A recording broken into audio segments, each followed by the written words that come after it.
నమస్తే మామ, మీకు తెలుసా ఫస్ట్ ఇండియన్ ఫ్లాగ్ ఎవరు చేశారో? తెలిస్తే కామెంట్ చేయండి.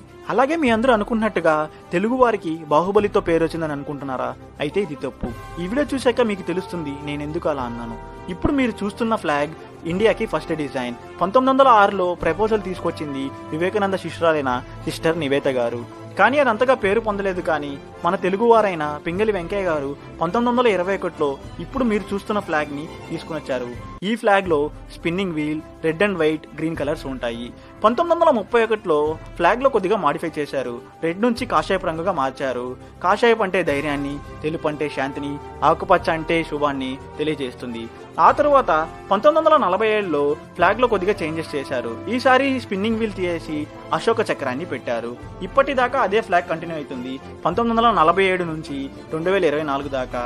ఈ వీడియోలో మీరు ఏదైనా తెలుసుకొని ఉంటే ఛానల్ సబ్స్క్రైబ్ చేసుకొని వీడియోని లైక్ చేయండి.